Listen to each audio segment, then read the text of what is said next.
네, 2부 말씀은 제목이 육체의 가시입니다. 자, 이 육체의 가시는 바울이 자신이 가지고 있는 육신의 고통에 대해서 하나님 앞에 간절히 기도한 내용입니다. 또 특히 고린도 교회에 바울을 대적하는 적대자들에게 하나님이 내게 주신 약한 것들, 하나님의 환상과 계시 속에서 먼저 미리 응답받은 것들, 이런 것에 대해서 바울이 적대자들 앞에 또 증인되는 시간이었고, 또 고린도 교회의 성도들 앞에서도 하나님이 나를 목회자로 세우고 나에게 사도권을 주사 너희들에게 올바른 성도로서의 삶을 살아갈 수 있도록 지도하는 것을, 그 책임에 대해서 정확하게 전달하는 것이 또 고린도후서 12장의 말씀입니다. 오늘 우리에게도 하나님이 특별한 은혜로 우리에게 주시는 사단의 사자라고도 말하는 육체의 가시들이 있습니다. 이 바울은 이 육체의 가시 때문에 하나님 앞에 더 큰 은혜와 응답을 받았고, 또 하나님 앞에 중요한 사명을 위해서 꼭 필요한 하나님의 응답이라는 것을 확인하게 되었습니다.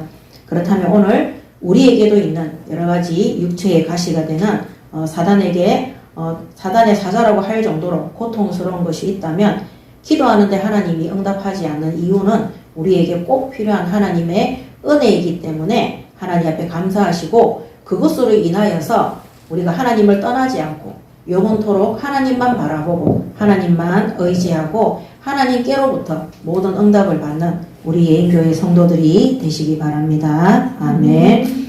첫 번째 12장 1절에서 6절에 보면 주의 환상과 계시에 대해서 기록하고 있습니다.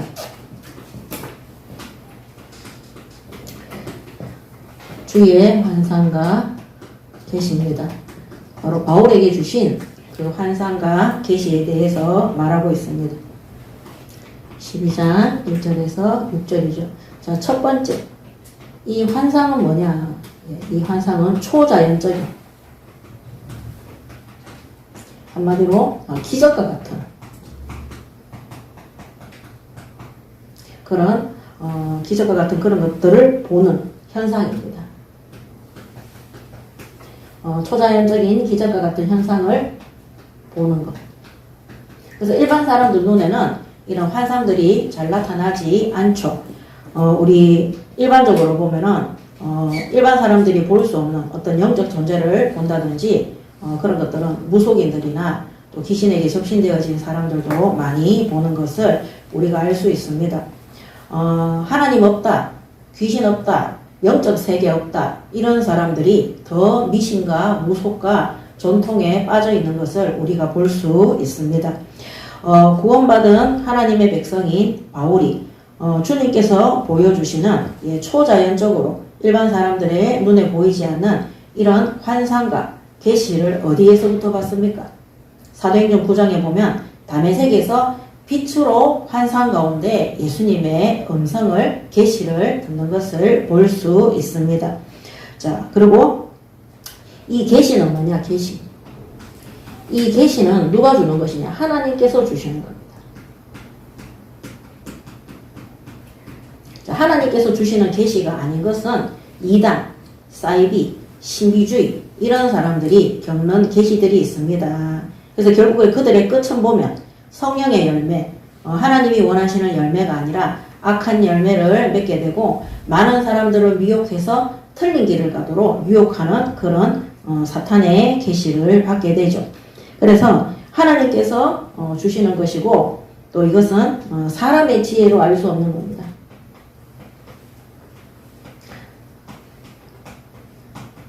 그래서 하나님의 계시로 받은 것들은 성령 하나님께서 가르쳐서 깨닫게 하십니다. 계시는 성령께서 가르치시고 깨닫게 하시는 것입니다. 그래서 바울이 다메섹에서 예수님을 만난 이후에 누구에게로 인도받냐면 아나니아라는 장로에게 인도받습니다. 근데 이 아나니아에게도 누가 나타났습니까? 환상 가운데 예수님께서 나타나사 계시를 주십니다. 이 바울이 이방 선교에 하나님께서 택한 그릇이라는 것을 미리 전달하게 하시는 것입니다. 그래서 이 계시는 바울이 받은 이 계시는 하나님이 주시는 거였고 사람의 지혜로 알 수 없는 것이고 하나님이신 성령께서 직접 깨닫게 하시고 알게 하시는 것이라는 것. 자, 그 다음에 오늘 이 고린도후서 12장에 이 초자연적인 환상과 계시에 대해서 바울이 증거하고 자랑하는 이유는 뭐냐? 바로 고린도 교회 안에 있는 교회 내에 바울을 적대하는 적대자들 누굽니까? 우리 지난주에 했던 거짓 사도와 속이는 일꾼들이죠. 이런 자들이 어떤 자랑을 했냐면은 하나님께서 자기들을 임명해서 세워서 교회에서 사례비를 받게 하고 하나님께서 우리를 쓰고 계신다. 육신적으로도 쓰고 영적으로 쓰고 계신다. 실제로는 교회에서 하나님의 말씀을 마음대로 변질시켜서 많은 성도들을 미혹하고 그들이 실족해서 또 특히 담임 목사인 바울을 대적하도록 강단을 대적하도록 이 바울을 적대시하도록 하는 그들이 육신적인 것들을 자랑했는데 이 적대자들한테 이 바울이 그들에 대한 바울의 대응입니다. 적대자들에게 대한 바울이 이제 대응한 거죠. 너희만 하나님 앞에 응답 받는 거 아니다. 나도 하나님께서 직접 환상과 계시로 나를 불러서 사명을 주시고 특히 사도로 직무를 주셔서 내가 교회 앞에서 교인들을 인도하고 바르게 온전하게 가르치고 교육하고 그들을 인도하는 일에 심부름하고 있다. 이것을 보여주기 위해서 이런 환상과 계시에 대해서 이 바울이 대응하고 있는 것입니다. 이 바울이 자랑하는 거죠. 자, 그래서 12절에 보면은 12장 1절에 보면 무익 하나마 내가 부득불 자랑하노니 주의 환상과 계시를 말하리라.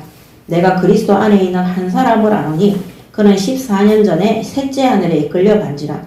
그가 몸 안에 있었는지 몸 밖에 있었는지 나는 모르거니와 하나님은 아시느니라. 내가 이런 사람을 아노니 그가 몸 안에 있었는지 몸 밖에 있었는지 나는 모르거니와 하나님은 아시느니라. 그가 낙원으로 이끌려가서 말로 표현할 수 없는 말을 들었으니 사람이 가히 이르지 못할 말이로다. 내가 이런 사람을 위하여 자랑하겠으나 나를 위하여는 약한 것들 외에 자랑하지 아니하리라. 내가 만일 자랑하고자 하여도 어리석은 자가 되지 아니할 것은 내가 참말을 함이라. 그러나 누가 나를 보는 바와 내게 듣는 바에 지나치게 생각할까 두려워하여 그만두노라. 이렇게 기록되어져 있습니다. 오늘 바울이 2절과 3절에 내가 그리스도 안에 있는 한 사람을 아노니 그랬습니다. 한 사람을 아노니 한 사람 다른 사람으로 지칭하면서 얘기를 하죠. 사실은 자기인데 그리고 3절에도 내가 이런 사람을 아노니 내가 이런 사람을 아노니 이렇게 얘기했습니다. 12장 몇 절이죠? 3절, 2절, 3절에 나와 있죠. 2절, 3절에 바울이 이렇게 얘기를 한 이유가 무엇이냐? 이 바울이 자기 자신이 고린도 교회 사람들 앞에 어떤 이 환상이나 이런 것들을 통해서 특별히 생각하는 한마디로 우상화하지 않도록 하기 위해서 내가 하나님 앞에 받은 계시로 내가 하나님 앞에 받은 환상으로 이렇게 얘기하는 것이 아니라 내가 그리스도 안에 있는 어떤 한 사람을 알고 있는데 또 내가 이런 사람을 알고 있는데 그래서 바울이 고린도 교인들한테 어떠한 특별한 환상과 계시를 통해서 우상화되지 않도록 하기 위해서 자기가 하나님 앞에 특별히 받은 계시와 환상에 대해서 겸손하게 전달하는 것입니다. 이거 굉장히 있잖아요. 오늘날 교회의 목회자와 우리 사역자들이 본받아야 되는 것입니다. 왜냐하면 하나님이 하신 것에 대해서 나타내는 것이기 때문입니다. 왜냐하면 이 환상과 계시는 누구로부터 오는 것입니까? 주체가 누굽니까? 하나님이세요. 그래서 하나님이 내게 주신 환상과 특별한 계시에 대해서 겸손하게 전달하기 위해서 내가 알고 있는 어떤 사람이 또 그리스도 안에 있는 한 사람이 어떤 이런 사람이 이렇게 고백하고 있는 것입니다. 우리가 하나님의 큰 은혜와 응답을 받았을 때 하나님의 기적과 표적과 역사와 성령의 능력 속에서 엄청난 응답을 받았을 때 항상 이 부분을 조심해야 돼요. 일반 사람 같으면은 내가 하나님 앞에서 사역을 하고 있는데 하나님이 내게 이래 역사했고 하나님이 나를 통해서 이렇게 나타내게 하셨고 하나님이 나한테 이런 현장을 주기 위해서 내게 역사했다 이렇게 얘기합니다. 그래서 자꾸 자기에게 일어난 역사와 능력과 그런 하나님의 특별한 계시들이 하나님께서 주신 것이고 하나님으로부터 받은 것이 아니라 마치 자기가 하나님의 능력 받아서 자신이 그 일을 했는 것처럼 자랑할 수 있기 때문에 그렇게 하다 보면 사람들이 어떻게 됩니까? 이야, 이 사람 하나님 앞에 능력 받은 자구나. 이야, 이 사람 대단하구나. 이 사람 기적의 역사가 일어나는구나. 그래서 우리 그 쉬운 예로 보면 사도행전 3장에 성전 미문에 안전베이가 일어났을 때 사람들이 막 몰려오죠. 그때 베드로가 뭐랍니까? 너희들이 왜 우리를 주목하느냐? 마치 이 일이 우리로부터 시작돼. 그렇지 않다는 거예요. 항상 우리는 현장에 역사가 일어나면 나를 자랑하는 거기에서 완전히 돌이키시기 바랍니다. 아멘. 항상 하나님이 하셨다는 내가 한 것이 아니라 하나님이 주체가 되시는 것. 하나님이 주체돼서 이 모든 일을 행하심에 대해서 행하심에 고백해야 되는 겁니다. 그래서 바울이 아주 겸손하게 그래서 바울이 뭐라고 했습니까? 나는 나를 자랑하는 것이 아니라 나의 약한 것을 자랑하노라 그렇게 말하고 있습니다. 우리가 이런 작은 것들이라고 할 수 없는데 이런 것들에 우리가 잘못 생각을 하게 되면요 어느 순간에 하나님보다 더 높은 주인의 자리에 가고 내가 사람들 앞에 뭔가 나의 잘했음을 나타내고자 하고 어떤 하나님의 능력 속에서 응답을 받았을 때 이게 마치 나를 통해서 현장에 나타난 거기 때문에 사람들한테 존경과 그 다음에는 선망과 인기를 받으려고 한마디로 잘했다 소리 들으려고 설치는 경우가 되는 것입니다. 그래서 항상 조심해야 되고요. 정말 이 능력이 누구로부터 왔는가 이걸 항상 잘 생각해 보셔야 되는 것입니다. 그래서 우리가 저도 강단에서 메시지 할 때 간증 사례를 얘기할 때 있습니다. 그때마다 항상 하나님 앞에 조심하며 기도하는 부분이 뭐냐면 제가 한 번씩 중간에 말씀드리지만 이거 절대 제가 자랑하는 거 아닙니다. 제가 하나님 앞에 단을 쌓고 기도하고 예배할 때 하나님이 우리 학원에 이렇게 했다는 거. 그리고 하나님이 나한테 그런 마음을 주셨다는 거. 그러니까 주체가 누구예요? 하나님이 그렇게 하신 거예요. 그래서 제가 새가족 때 하나님 앞에 단을 쌓고 기도하고 3824를 하는데 하나님이 우리 학원 아이들을 놓고 기도하고 싶은 마음을 준 거예요. 그래서 아침에 학원에 올 때마다 아이들 붙잡고 기도했는데 기도만 했을 뿐인데 연락이 왔다 그랬죠. 학부형들이 애가 낳았다. 그거 누가 한 겁니까? 하나님이 하신 것입니다. 여러분 학원이든 산업 현장이든 가정 현장이든 지역 현장이든 우리가 이 천국 복음을 전파하고 심부름할 때 성령이 역사합니다. 그때 이전에 없었던 놀라운 기적과 하나님의 역사가 일어나고 나타날 수 있습니다. 그때 그거 자랑하지 마세요. 그거 자랑하는 거는 교만입니다. 그거 내가 한 거 아니고 하나님이 그렇게 심부름을 시킨 것입니다.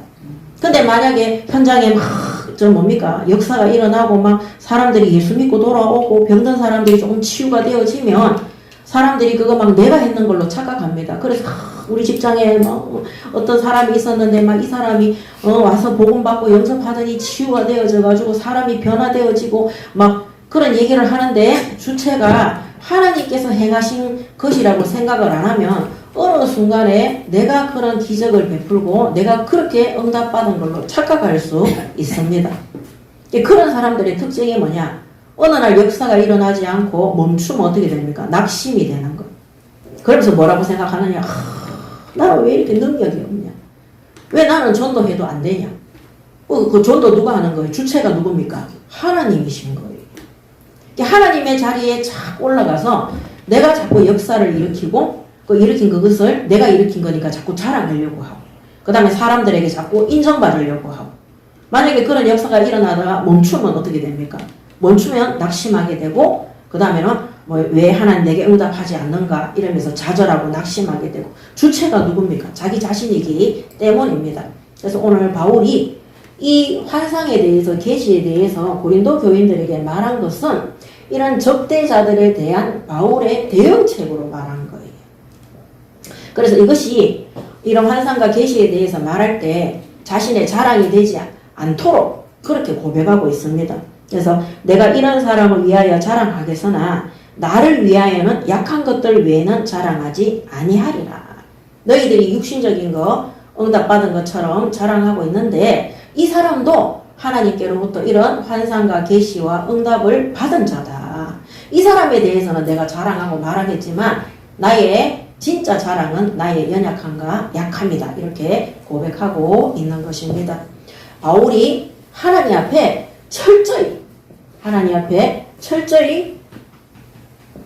우선순위를 지킵니다. 하나님께 영광 돌림. 절대 하나님의 자리를 빼앗지 않는. 그래서 바울은요, 응답 많이 받을 때도 감사하고 기뻐했고요. 매 맞고 감옥에 들어가고 환난과 궁핍과 가난과 굶주림과 그 다음에 박해와 그 다음에는 매 맞음에 들어갔을 때도 더욱더 하나님 앞에 찬양하고 기뻐하고 감사했습니다. 왜냐하면 바울이 궁핍과 가난과 박해와 핍박 속에 들어갔던 이유가 복음 전파 때문이었어요. 그래서 한쪽에는 복음 전파의 역사가 일어나면 만약에 자신을 자랑하는 사람이었으면 감옥 갔을 때도 봐라 내가 진짜 예수님이 박해받은 것처럼 나도 박해받지 않느냐. 나를 통해 밖에 있는 많은 사람들이 치유되어지고 살아나고 구원받는 역사 속에 들어가고 제자가 일어났다 이렇게 해야 돼요. 근데 바울은 절대 그렇게 하지 않았습니다.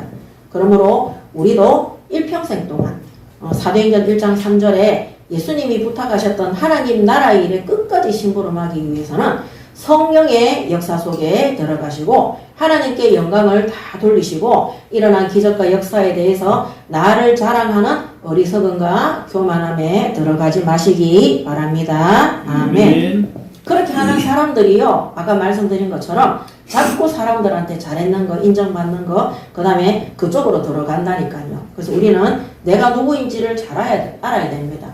우리는 내 생명조차도 내 스스로 살릴 수 없는 너무나 연약하고 부족하고 미완성인 존재인 거예요.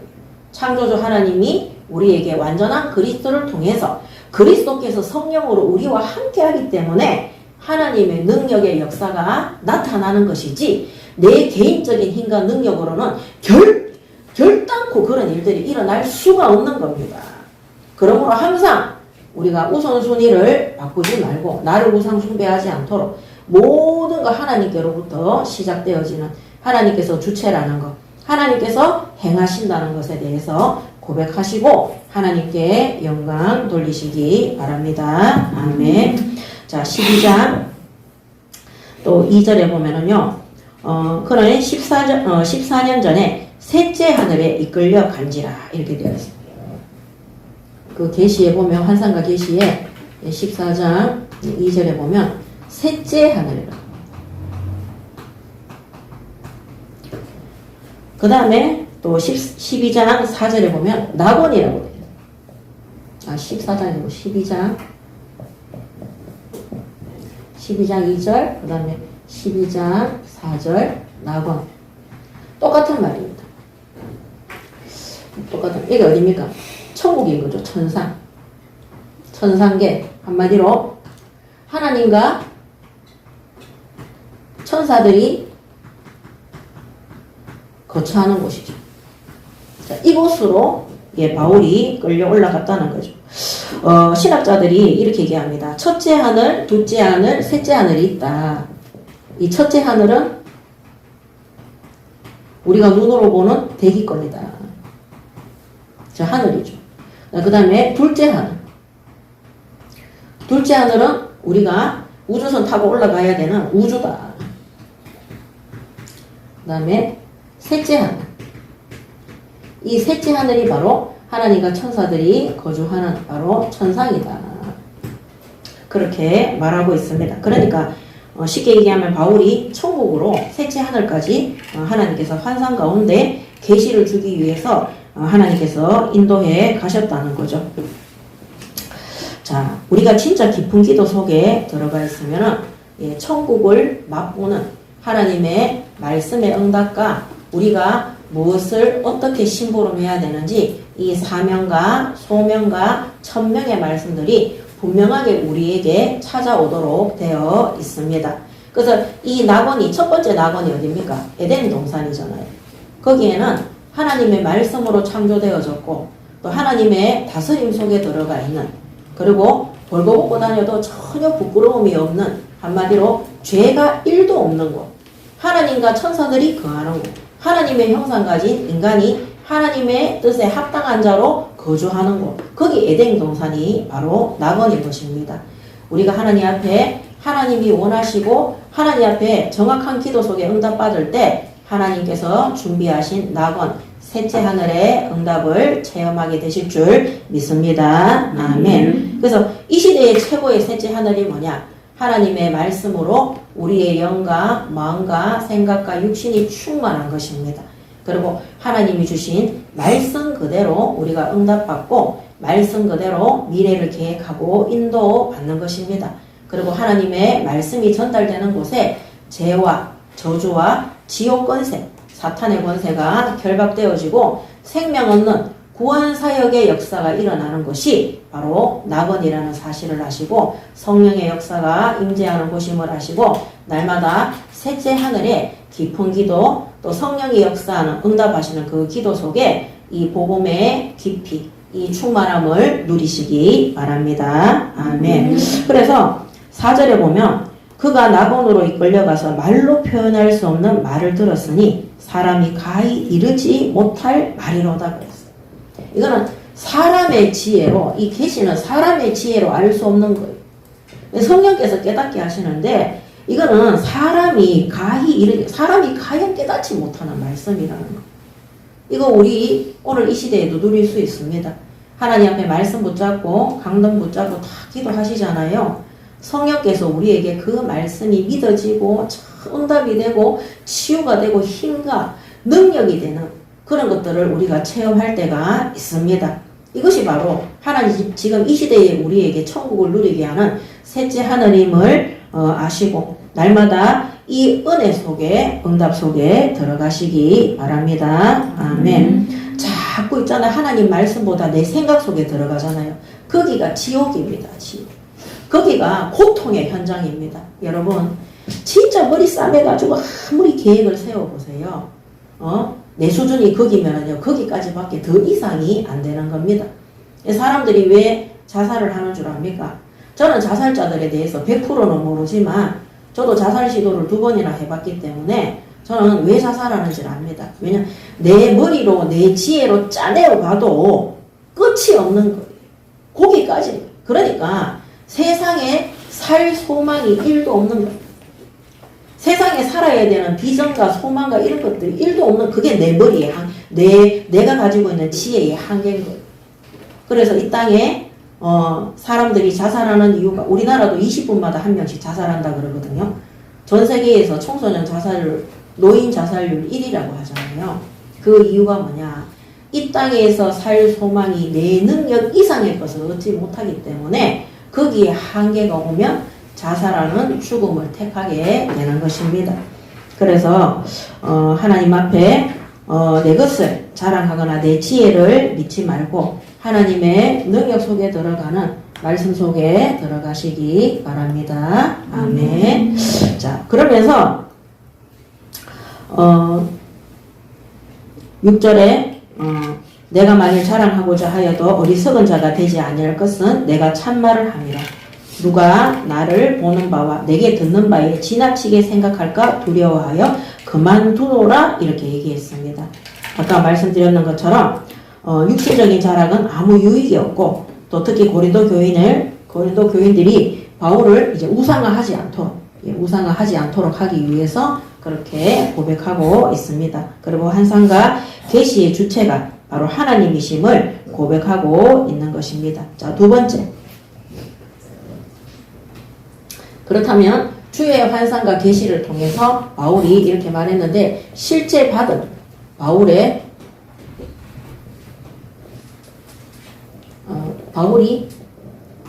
받은 환상 속에서 받은 계시입니다. 12장 7절에서 10절이죠. 오늘 저희가 교독했던 말씀들입니다.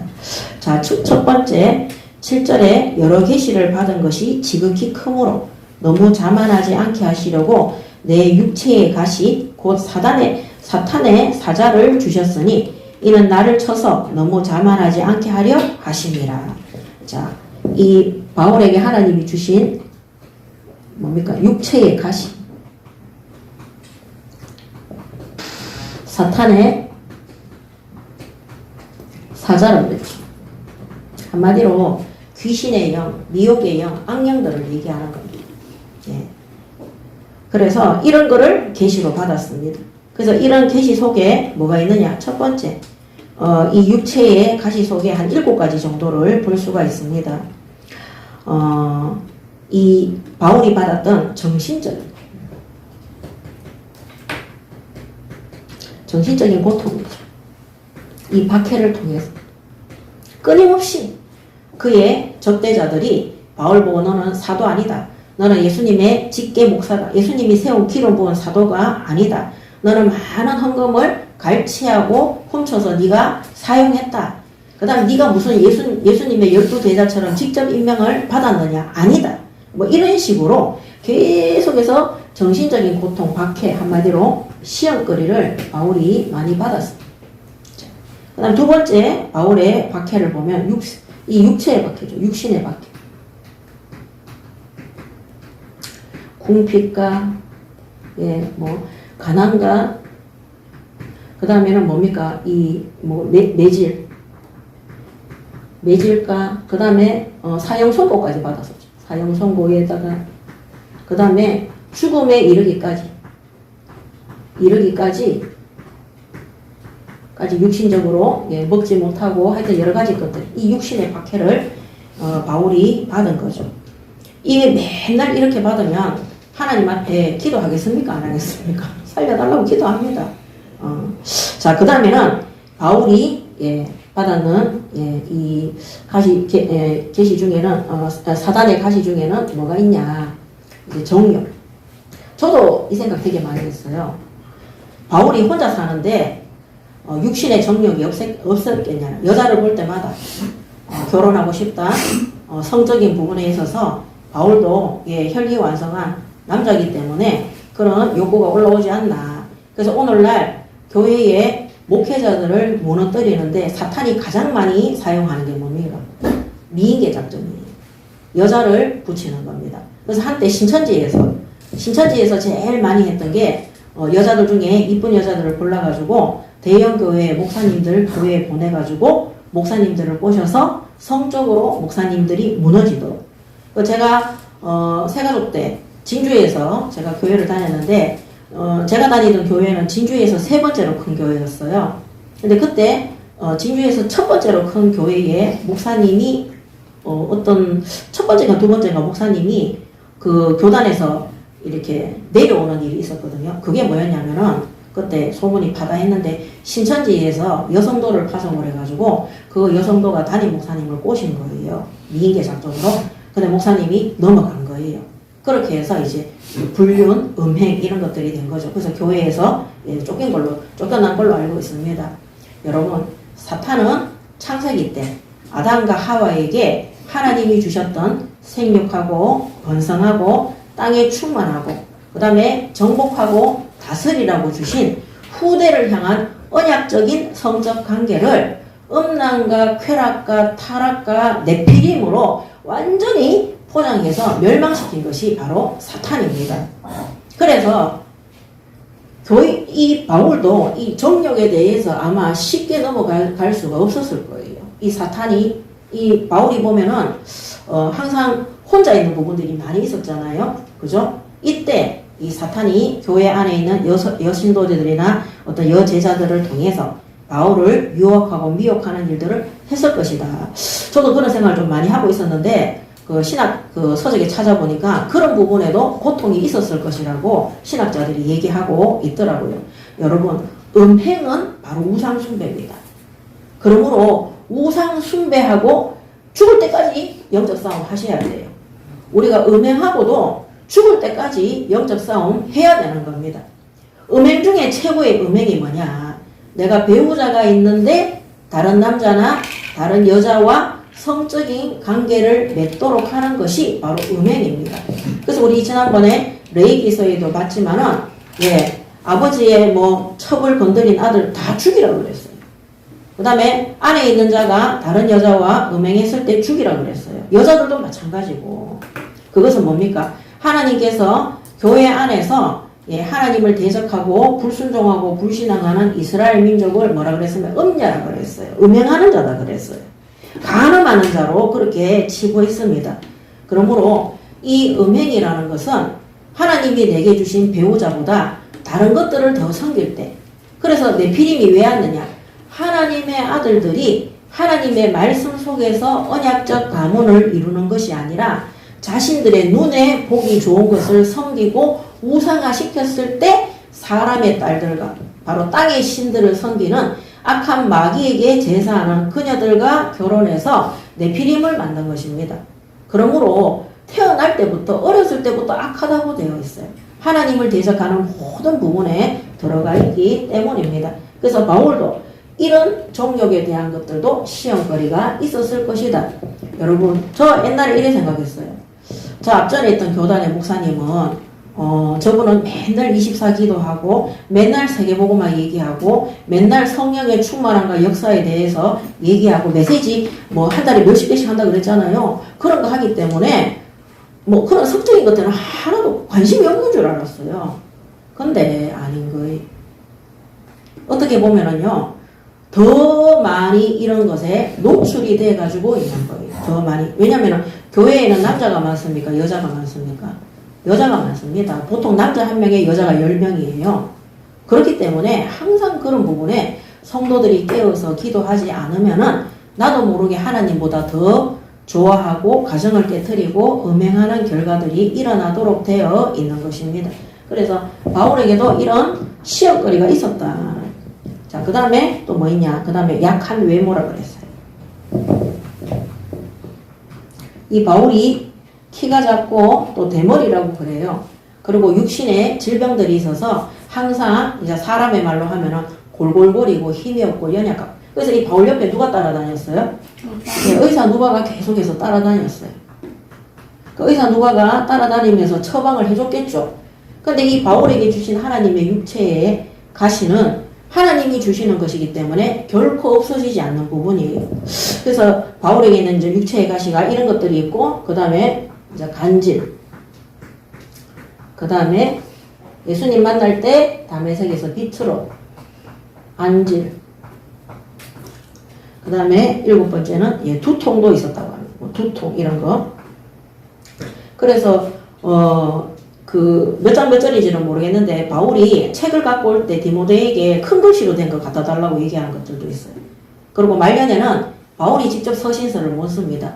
그 옆에 있는 제자들이 서신을 써서 기록하는 것을 볼 수 있습니다. 그래서 신학자들이 바울이 하나님 앞에 가장 많이 육체의 가시에 대해서 부르짖은 부분이 이 안질, 안 보이는 거, 거의 안 보이니까. 그 다음에 간질, 그 다음에 간질일 수도 있다고 그랬어요.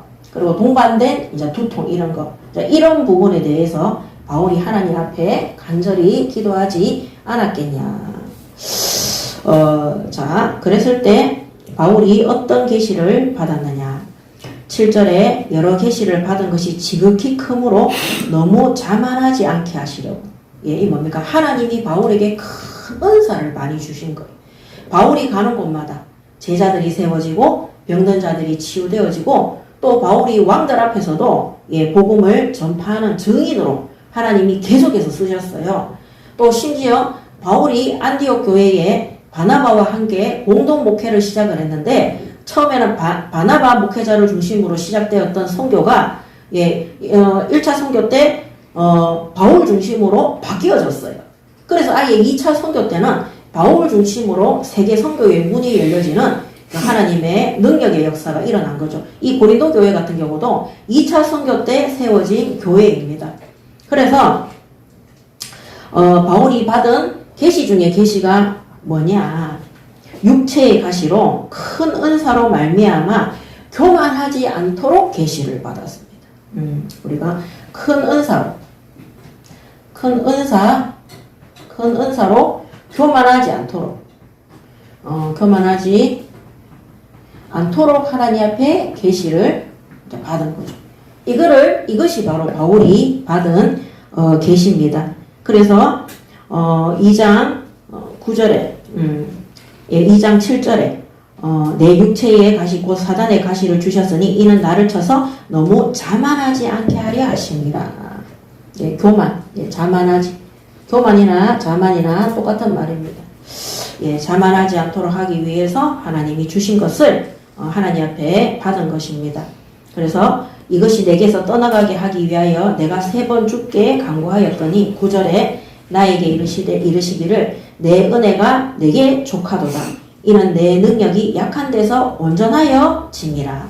2장 9절에 계시의 응답을 바울이 받게 됩니다. 그래서 이 2장 9절을 통해서 네 은혜가 네 능력이 약한 데서 온전하여지기 때문에 네게 있는 사탄의 가시가 바로 너에게는 은혜다. 그래서 바울이 무엇을 깨달았느냐? 고통의 의미를 깨달았어요.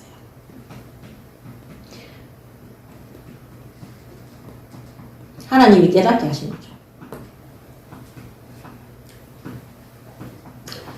내가 교만하지 않도록 하나님이 나에게 큰 은사를 주셨기 때문에 내가 그것 때문에 실족하거나 교만해서 하나님을 대적하지 않도록 나에게 이런 사탄의 가시인 육체의 가시인 이 불치병을 주셨다는 것을 그 고통의 이유에 대해서 바울이 깨닫게 됩니다. 그 다음에 이것 때문에 어떻게 하냐? 바울이 크게 기뻐합니다. 그러므로 도리어 크게 기뻐함으로 나의 여러 약한 것들에 대하여 자랑하리니 이는 그리스도의 능력이 내게 머물게 하려 합니다. 참, 이 그리스도의 능력이 내게 머물기 위해 하나님께서 이 육체에 가신 사탄의 사자를 주셨다고 깨닫게 된 겁니다. 그래서 바울이 2장 10절에 보면 크게 기뻐하는 거예요. 이 바울이 너무나 기뻐합니다. 오늘 우리도 이런 기도가 너무나 필요합니다. 무조건 잘 되고 성공하고 병 낫고 이런 것이 아니라 하나님 앞에 진심으로 이 바울이 내게 병을 고쳐주세요 하면서 깊은 기도 들어간 것이 아닙니다. 교회 안에 있는 이 고린도 교회 안에 있는 적대자들처럼 또 아시아에 있는 또 바리새인이나 유대인들을 통해서 바울이 많은 박해와 핍박을 받고 있지 않았습니까? 그 다음에 모함도 받고 있지 않았습니까? 그런데 이런 질병이 사람들한테 드러날 정도의 질병이었어요. 그렇기 때문에 이 구원사역에 제자를 세우고 복음을 전파하고 교회를 다스리는 일, 교회를 움직이는 일에 세우는 일에 너무나 해가 되기 때문에 하나님 앞에 이 육체의 가시가 없어지도록 복음 전파를 위해서 교회 사역을 위해서 하나님 앞에 간절히 간구한 거였어요. 근데 하나님이 네게 준 은사가 너무 크기 때문에 네가 자만하지 않도록 교만하지 않도록 하나님께서 주신 은혜의 선물이라고. 그래서 네 능력이 약한 데에 있을 때 온전하게. 그래서 이 바울은 평생에 질병을 달고 다니니까 의사 누가가 고쳐도 안 되는 거예요. 안 고쳐지는 거죠. 하나님이 주신 거니까. 그러니까 어떻게 합니까? 하나님만 믿고 바라보고 의지하는 것입니다. 그때 바울이 그래서 내가 이렇게 아픈 거구나. 여러분 아무리 병원 가도 아무리 수술해도 아무리 기도해도 하나님이 응답 안 하시는 거. 거기에는 하나님께서 우리를 오늘 이걸로 답을 받으시면 돼요. 자, 하나님이 바울에게 오늘 응답했어요? 안 했어요? 안 했어요. 바울이 했는 기도에는 응답 안 했어요. 병 고쳐줬어요? 안 고쳐줬어요. 이 바울은 하나님 앞에 자기 육신의 질병을 놓고 기도했는데 하나님이 거기에는 응답 안 하셨어요.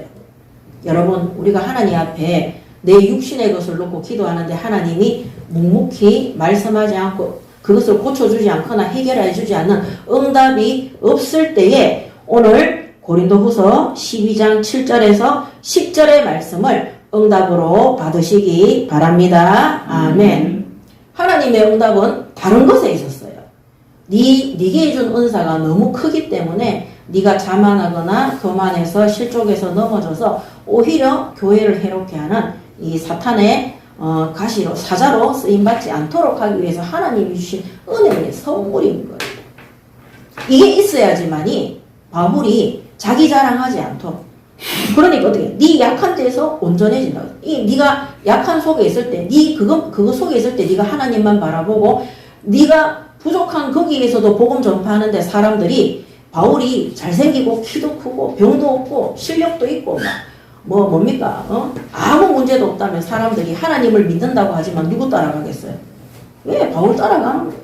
그래서 하나님이 바울에게 이런 7가지 정도 되는 약한 부분들을 주시는데 그 중에서도 가장 심각한 이 불치병을 주시니까 바울이 목회 사역하는데 그 다음에 교회 사역하는데 이 바울의 약한 부분들을 사람들이 계속 욕을 하고 적대자들이 교인들한테 선동에 그 기미로 쓰니까 바울이 강구했는데 하나님이 거기에는 응답하지 않고 그 고통의 이유가 하나님께서 큰 은사로 말미암아 네가 교만하지 않도록 네가 하나님 떠나지 않도록 하나님 적대하는 자리에 들어서지 않도록 너를 지키기 위해서 하나님이 주신 것이 은혜라고 받은 거예요.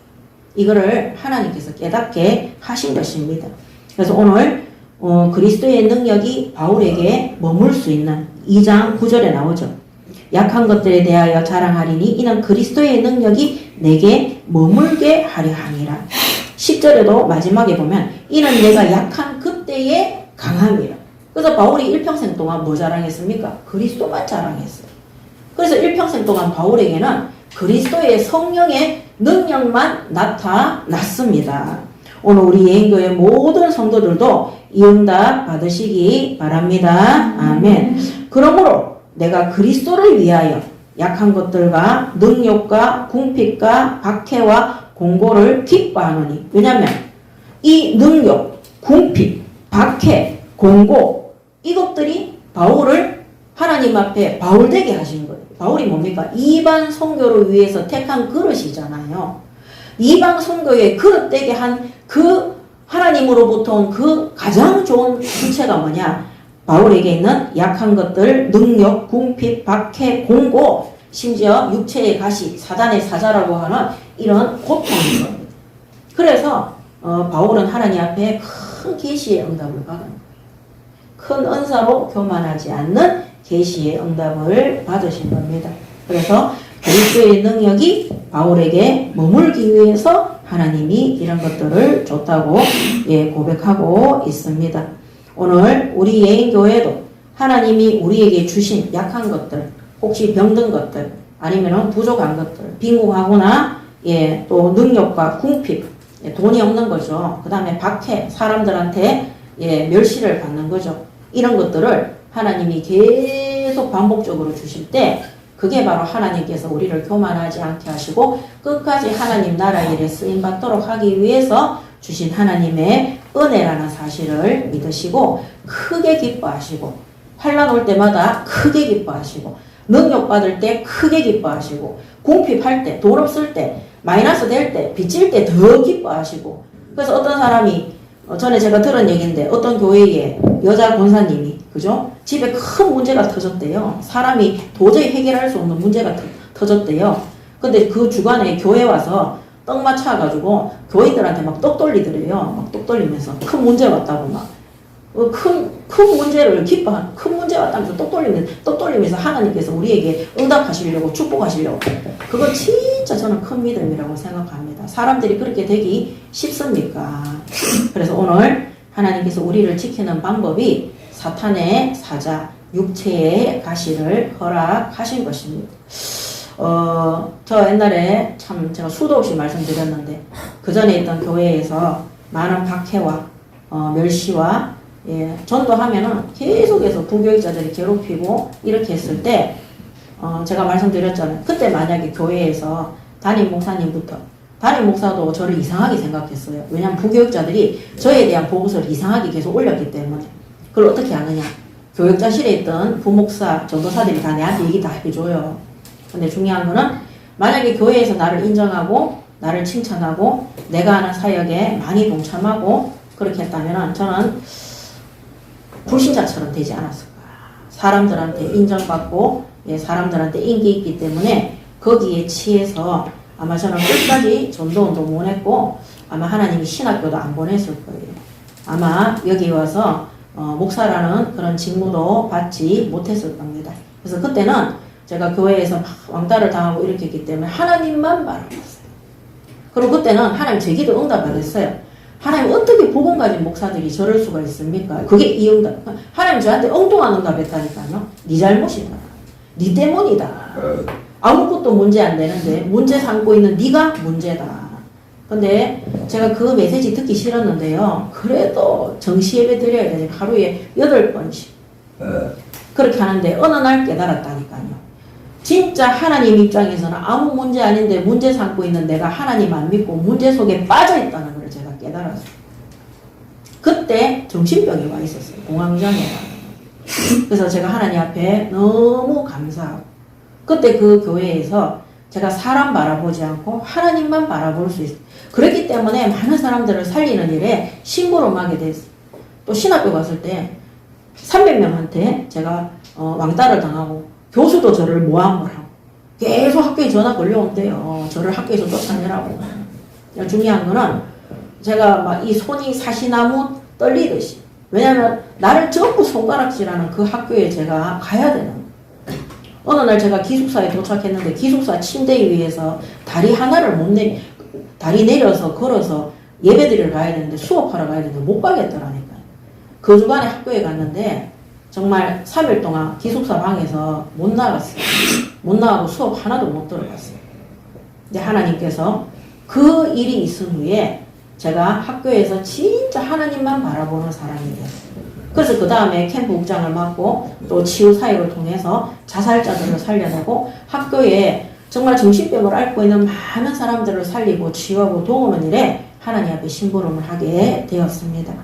오늘 아무리 기도해도 하나님이 응답 안 해주시는 우리의 육체의 가시가 있다면 우리가 하나님이 우리에게 주신 큰 은사가 많기 때문에 우리가 자만하고 교만해서 넘어지지 않도록 하기 위해서 주신 하나님의 큰 응답임을 아시고 기뻐하시고 바울처럼 감사하시고 우리의 약한 것들 능력과 궁핍과 박해와 정말 공고를 기뻐하는 참 그리스도인들이 되시기 바랍니다. 아멘. 자, 결론입니다.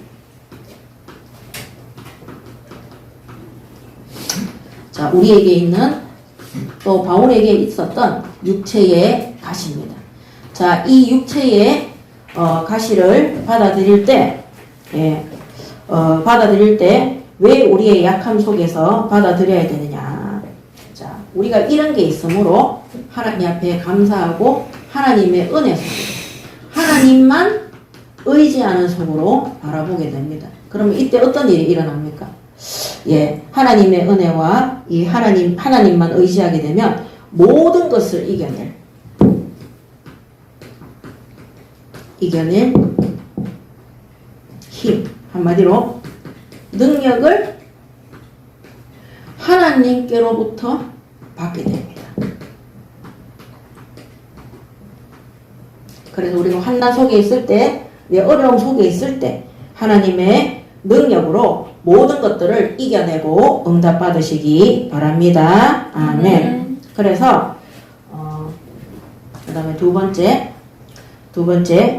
하나님께서 가장 좋은 길로 인도하심을 확신하시기 바랍니다. 아멘. 내게 있는 이 육체의 가시 때문에 하나님께서 가장 좋은 길, 내가 원하는 좋은 길이 아니라 하나님께서 가장 좋은 길로 인도하심의 확신을 가지시기 바랍니다. 아멘. 그래서 바울은 로마까지 가는 로마의 왕들과 총독 앞에 복음 전파하는 바울이 죽고 난 이후에도 로마 복음화에 세계 선교에 바르게 심부름할 수많은 중직자들과 평신도 제자들과 또 부교육자 제자들을 가장 많이 세운 사람이 누굽니까? 바울입니다.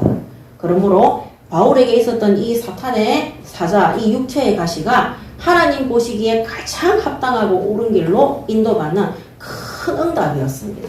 그러므로 하나님 앞에 기도했는데 응답하지 않은, 그래서 저도 그때 하나님이 제가 박해를 받고 정신병이 올 정도로 시험 들 정도로 교회에서 그렇게 한 그것이 저에게는 가장 큰 응답이었어요. 그것 때문에 제가 후대 사역을 본격적으로 할 수 있었고, 그것 때문에 제가 교회 안에 성도들을 붙잡고 성경 공부하면서 머무른 게 아니라 교회 밖에 있는 불신 현장에서 마음껏 전도 운동할 수 있도록 하나님께서 이끌어 주시고 인도해 주신 것입니다. 오늘 여기에 대해서 확신을 가지시기 바랍니다. 아멘. 그리고 최고의 응답이 뭐냐? 이 육체의 가시가 하나님의 은혜라는 것을 깨닫게 되는 겁니다.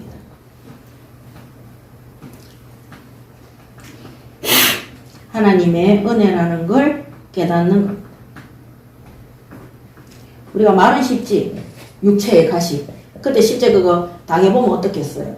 근데 바울은 하나님의 은혜로 이것이 바로 이 고난이 하나님의 은혜라는 것을 하나님께서 깨닫게 하신 것이 응답입니다.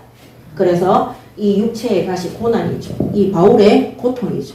이 고통과 이 시험과 이 환난이 하나님의 은혜라는 것을 깨닫는 그런 은혜와 축복을 바울이 받은 것입니다. 그래서 이 뒷부분에 가면은 바울이 자신에게 하나님의 능력 임함을 믿고 고린도 교회 성도들에게 진짜 하나님 앞에 바르게 설 수 있도록 그들 앞에 목회자로 사도로서 그들을 권고하고 겸손하고 바르게 신앙생활을 할 수 있도록 책망하기도 하고 두려움과 떨림으로 그들 앞에 서는 것을 담대히 정언하게 됩니다.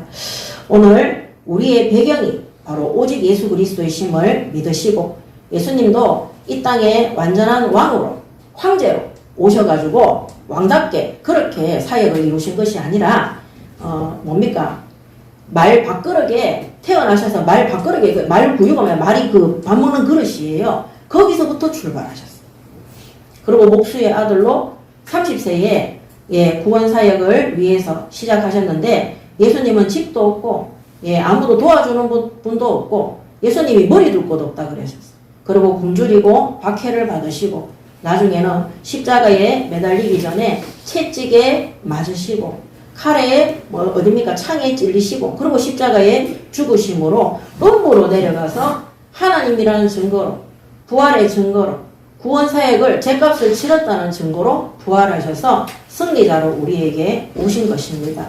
만약에 예수님의 그런 고통과 고난과 시험과 박해가 없었다면 우리는 이 구원의 축복을 받을 수가 없는 것입니다. 그러므로 예수님도 모든 고난과 박해와 그런 고통 속에서 끝까지 사명 감당하사 우리 모든 인류를 구원하시는 하나님의 참된 기쁨 속에 참여하셨다는 것, 이 사실을 정말로 하시고 오늘 우리에게는 이 육체의 가시가 하나님의 은혜의 선물임을 알고 오늘도 다른 거 자랑하지 말고 제발 내 거 자랑하지 말고 내 거 자랑해서 사람들한테 인정받으면 뭐 할 겁니까? 그 사람들이 뭐 우리한테 생활비를 줍니까? 우리한테 뭐 학교를 보내줍니까? 인정받을 필요 전혀 없습니다. 제가 그 청소년 아이들 사역을 할 때 막 애들이 친구 하는 애들이 있어요. 막 친구한테 미쳐서 그런 애들 내 불러서 얘기합니다. 네 친구가 중요하나 부모가 중요하나 그럼 친구가 중요하다 그래요. 그럼 네 오늘부터 보따리 사서 너 그 친구한테 등록금 대달라 하고 급식비 대달라 하고 앞으로 대학 갈 때도 학비 대달라고 해봐. 학원비도 대주고 이런 애들이 다 있어요. 네 집에 가서 오만 짜증 신길 다 내면서도 그거 대주는 사람 누구냐 이러면 엄마요 아빠요 이러거든요. 그러면 애들이 친구 관계 정리해야 되겠네요. 네 친구 만나서 네 친구 니한테 보여주는데 이러면 애들이 다 이 생각을 하는 거예요. 하나님께서 우리를 구원하시기 위해서 하늘 보좌의 모든 영광을 버리시고 이 땅에 가장 비참하고 처참한 죄인이 아닌데 죄인의 모습으로 예수를 보내셨습니다. 이 예수께서 그 고통과 시험과 환난, 이 육체의 가시보다 더한 고통을 짊어지고 십자가에 매달려 죽으시고 우리 인류를 하나님 만나는 기쁨과 축복 속에 들어올 수 있도록 구원 사역을 이루셨음을 정말로 믿으시고 제발 쓸데없는 사람들 말 그런 사람들 믿고 의지하고 그 사람들한테 잘 보이고 그 사람들한테 인정받으려고 그 사람들한테 인정받으면 그 사람들이 뭐 예수 믿을 줄 압니까? 안 믿습니다. 하나님이 그 사람들에게 이 복음의 말씀을 듣는 마음과 그 기와 하나님의 구원의 시간표가 돼야지 그들이 응답받는 겁니다. 오늘 우리가 이 구원 사역을 우리에게 아무 대가 없이 은혜로 주신 하나님께 감사하시고 정말 세상과 사람과 멸망할 것들을 믿고 의지하지 말고 영원토록 하나님만 믿고 의지하고 하나님께 충성하고 하나님 말씀 그대로 순종함으로 오늘 바울이 하나님이 자신에게 주신 환상과 계시를 통해서 고린도 교회 안에 있는 적대자들에게 탁 증언한 것처럼 나의 약함을 자랑하고 그리스도의 능력이 나의 약함을 통해서 오는 하나님의 은혜라고 선포한 것처럼 그 일에 증인 되시는 하나님의 사람 예수 그리스도의 제자들이 되시기 바랍니다. 아멘. 기도하겠습니다. 하나님 은혜를 감사합니다.